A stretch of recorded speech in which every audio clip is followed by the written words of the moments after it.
simple drink, very humble, isn't it? 2 ingredients. How come everybody makes a different one? How come you find so many mistakes in making a martini? How come it's difficult to search for perfection making a martini? Because martini, this iconic legendary drink, is the proven fact if you are a good bartender or not. In simplicity, you can find technique and skills, and if you make a mistake on martini, you see it. If you make a mistake in Mai Tai, nobody sees it. Or if you make a mistake in recipes that you created, nobody notices.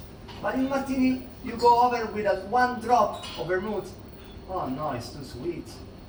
I didn't want it like that. It's too watery. It's hot. And everybody likes this martini in a different way. And that's why martini for me is really the cocktail that makes you understand what is a bartender doing, which is not roto vapor and crazy stuff in the lab. The bartender is with people on the bar, shaking hands and meeting the people and trying to provide experience and a good service that satisfies the guest. Like from your country, Negroni. Yes, the spotlight is not on you, it's there. That's why in the bar usually the spotlight is on the bar. You have to be a smart bartender, and this is, I'm talking to the young generations.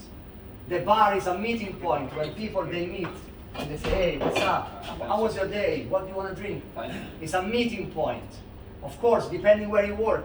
I was visiting Marius yesterday. It's a beautiful hotel just in front of us. Very classic. Marius cannot have people the first time he sees people, but he can welcome him accordingly to the style of the place. Be a host and not a superstar. Young generations, you can do so much better than we did. Okay? How I started to be a bartender, because people, they want to know sometimes your story, you know. And it's a funny story, very stupid story. You know, I was studying at the university, as I mentioned, and I needed some money because I fell in love for Kelly. Kelly was similar to you, was blonde, blue eyes, from America, from Texas. Yeah! And they were studying in Rome, next to my house. In the hotel, my house, 5 minutes.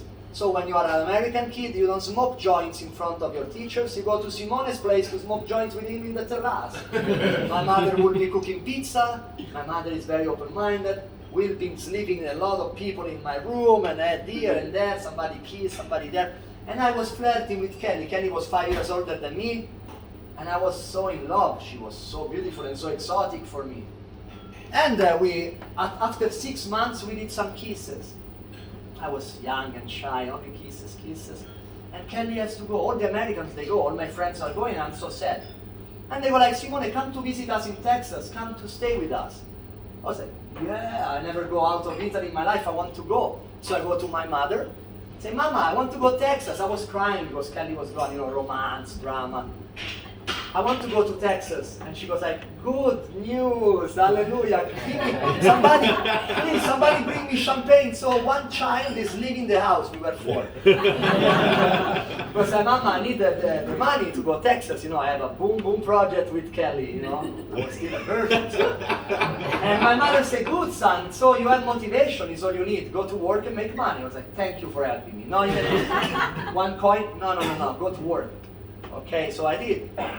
Not like this, the white t-shirt. I was young, I got shaved the 3 hair that I had at the time. But with mustache, like me. No, not I go to the restaurant and ask this guy, can I work for you? He said, yes son, tomorrow, 5 o'clock, be on time. I arrive, and what I was doing, of course, hello, this is your pizza, this is your wine. I was a waiter. I didn't want to be a waiter because I was so shy. You cannot imagine now, but I was so shy. And for me it was I was so, you know, like, I don't want to serve people, I don't want to speak with people. I needed the money, so I started and I do all the mistakes. I remember one time they put this tray of fettuccine with mushroom on my arm. The towel that's supposed to be wet to protect you from the temperature was in a wrong way. So my arm was burning. At some point I throw all this fettuccine in front of a lady. And I remember she was screaming because it was hot and covered by fettuccine. I take the parananza, I put it there, I say to the boss, sorry, you don't need to pay me, bye-bye. And he goes, where are you going? I know you're gonna fire me, so I prefer to leave. And I left. One time I was working in this Latin American pub, and I was promoted to also do paninis and nachos. And then One day, you know, this kind of salsa and merengue place where the bartender was making mojito and throwing ice to the people, and everybody was dancing bachata and zumba and whatever. No, zumba no, it's bachata and salsa. So one day, the owner, that was this lovely Rasta guy, always smoking joints, comes to me and says, Simone, from tomorrow you are bartender, new bartender. I say, what? No, there is a bartender. I fired that piece of shit. He was stealing money from the cashier. I saw him yesterday. So tomorrow you will be the bartender because I have no one. I say, but I don't know how to make cocktails. And I'm shy. What am I supposed to do? Just be there and say, oh, come on, son. You put something blue, something red, something green. Shake it, baby. Big smile. Everybody's happy. That is bartending in the 90s, basically. It was like that. I say, no. I don't want, I feel uncomfortable, you know. And he goes like, I'm gonna pay you the double. I remember mathematics. Double means half of the time for my boom boom project in Texas. Yes, I will be the bartender. So I go home. I remember I find in the book library one book that I'm so sad that I don't have anymore. It's called 1000 Cocktails, with pictures where every picture is banana dolphins, grenadine, blue curacao, cherries, umbrellas, like cocktails in the 80s. But I don't know how to make cocktails, so I take the book. Remember, no Instagram, no internet. So I take the book and I go to the bar. The bar was not beautiful as this one, was a humble bar. I put the book under the bar and I start working. People will come to the bar and they will ask me, Cuba Libre. And I will say, hey, you know, I take the ingredients, okay, I take the book. And I will do something I will explain later. I will do gin, Coca-Cola and lime. Well, green lemon because we don't have lime at that time. At the end of the first week, the boss come to me, Chospo, and say, Simone, why are we consuming so much gin if we are a Latin American place? And I go like, everybody's crazy for Cuba Libre. I don't know why, but he say, you make Cuba Libre with gin? I say, yes, of course. Because probably I wrote the recipe, I didn't read properly. And he goes like, how, are you serious? I say, yes. Cuba Libre is with rum, son. Come on, everybody knows it. That's why Cuba and not London Libres. I said, you see, I told you I'm an idiot. I cannot be in the bar. And then he told me, I saw you shaking tequila sunrise. Man, the grenadine has to do the effect of the sunrise. I said, but you told me to shake everything. I said, yes, but not tequila sunrise. Come on, son. I was shaking everything. It's soda. One time I took a Coca-Cola shower because I was shaking Long Island with a Coca-Cola. So I said, you know what, from the next day I'm not going to be your bartender anymore because you see, it's better I stay in the serving area and I cook some nachos. And he goes like, no, wait there, you are the best, I still have goosebumps with this, you are the best bartender I ever seen and I ever had in my bar. I was like, what, because I created new cocktails? He was like, no, but can you see you do cocktails wrong, like Cuba Libre with gin, but people, they come back. And you know why, because I have eyes, they like you. You are energetic, you smile, you treat people as rock stars. You make them feel special and they come back to the bar, even if you make shitty cocktails, to stay with you. Didn't drink vodka. Yes, and you're having fun with them. And so please, go to bartending school, learn that Cuba Libre is with rum, but stay with me in the bar. I love the way you work. I was to bartending schools, I learned that Cuba Libre is with Cuban rum. I did flair and competitions and bar managing and cutting limes and making ugly people getting laid every night. But this is history. This is a beautiful trajectory of 25 years in this industry of the hospitality. But when they ask me, son, Simone son, why you are the global ambassador of this company, why? When you do interviews, they want to see the titles.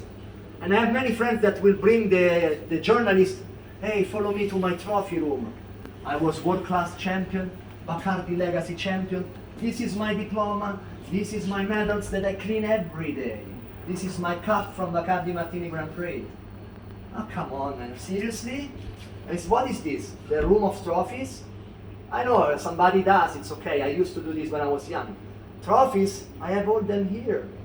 Memories, the friends that I made when I did Legends of bartending at Las Vegas, I still have goosebumps remembering a fucking young Italian guy full of energy going to Vegas to do rock and roll with his friends and getting wasted with other bartenders in the night. And of course, sometimes I want some medals, some cups, some money.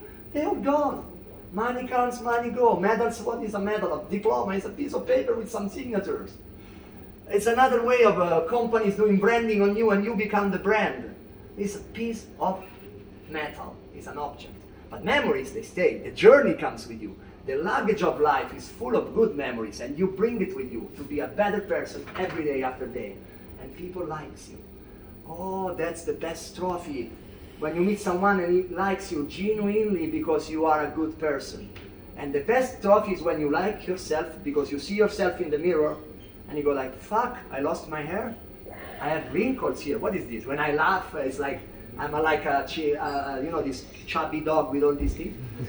And I'm getting older and I don't have, this and that. But then you go like, but I like this guy. This old man had a lot of fun. I respect this guy because he's treating other humans and other living beings with respect. And this is very important for me. This is a trophy for me. So once again, for the new generations, I encourage you to take out, and also for the old generation, remember, you are a fucking rock star. Every one of you is already the champion of his life because everyone is different, from DNA to experiences to all the parts that you need. Life might be harsh, it might be sweet. It's a lot of time to the stars, many time to the ground. I did both. I was digging in the ground. Huh? When everybody disappeared, all the friends, fake friends, they disappeared. So promote your best brand, which is yourself. And I can't wait to meet you in bars and have a cocktails for you from you. So now I make the martini and I am done. Martini, mixing glass. Here we go. Nice ice. Again? We have jigger is very important. No. All right. Okay.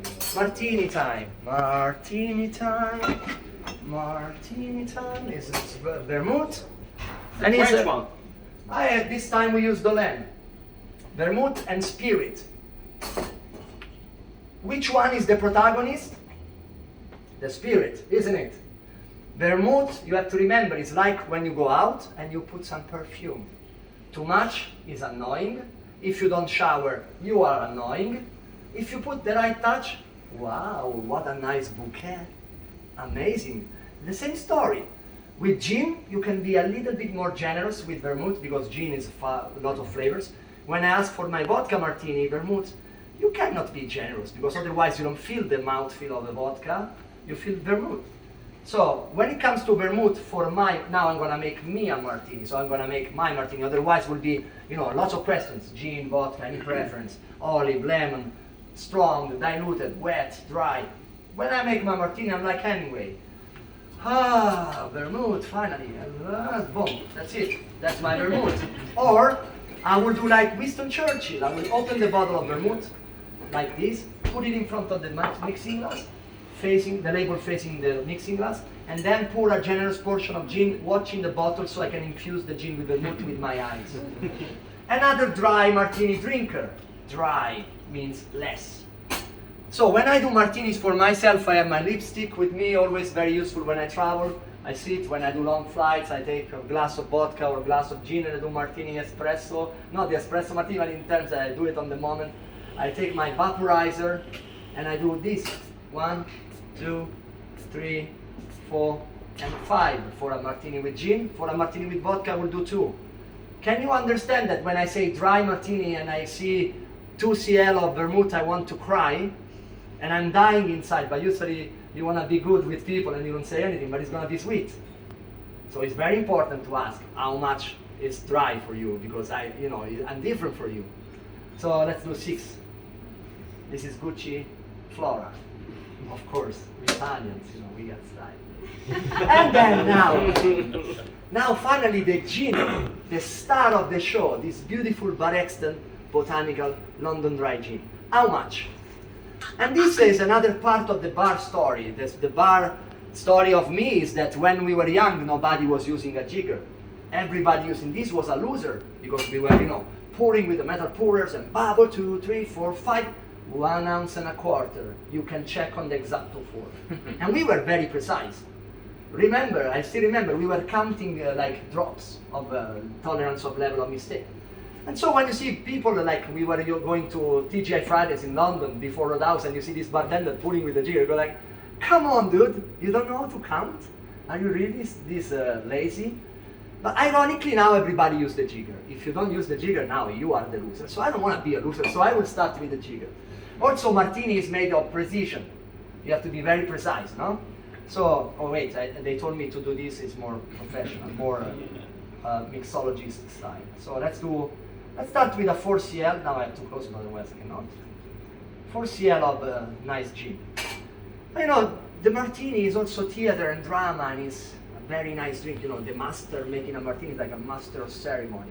So let's add a little bit of drama, a little bit of theater, and a little smile, because we always smile. And some gypsy dance. Okay, let's keep the dance for later, come on. So now the question is, Simone, how do you like your martini? To be stirred, to be shaken like the Americans do? I lived in Texas, so maybe I like it shaken? No, hell no, as the Texans would say. Every time a bartender in the States is shaking a martini, I feel pain, but they do all the time because the dad is always shaken. Stirred, it's okay, stirring, you know, you create a little bit of kinetic energy, a little bit of dilution. But if I have to do it for myself, I will do like this, rested, riposato. It's a lazy martini, like a lazy Italian guy. Riposato and massaggiato. I can do a little massage to the mixing glass to feel with my magical powers if it's ready or not to go, and it's more than ready. Because we don't want water in the martini. Now, when it comes to pouring the martini, now the trend is to pour martini from the window of the last floor of the building. No, with me, no. I'm sorry. I'm very humble. I think martini is precision. It's no bubbles. It's liquid form of modern art. It's perfection in a glass. And I don't like bubbles. And I like to be very humble in front of an icon such as martini. So I do slowly pour. I like to see the viscosity of the gin.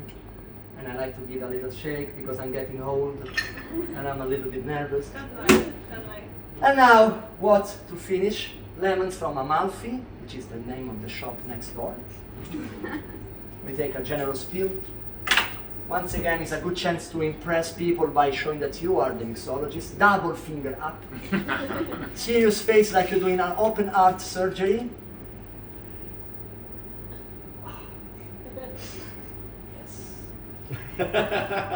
And spray some beautiful, yes, and spray some nice oils from the pill. Now it's for me once again. So this is my style. No, yes, because there is a lot of lemon. I don't like, and this is just the way I like martini. Sometimes I even prefer when it's direct, like Salvatore Calabrese do, the Maestro or Alessandro Palazzi. So frozen bottle of gin. Boom, pour, no dilution, some drops of vermouth. That's it. Ah, wow, that's alcoholism level 2.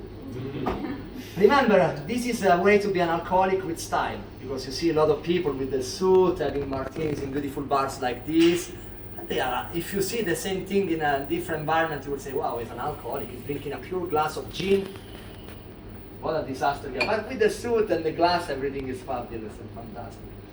So, humbly thank you, and I really enjoyed your company. I want to dedicate this cheers to you and to your kindness, because I really see a lot of curiosity in many eyes and a lot of a lot of good vibes, and I'm very thankful. So thank you. This is for you guys. Cheers.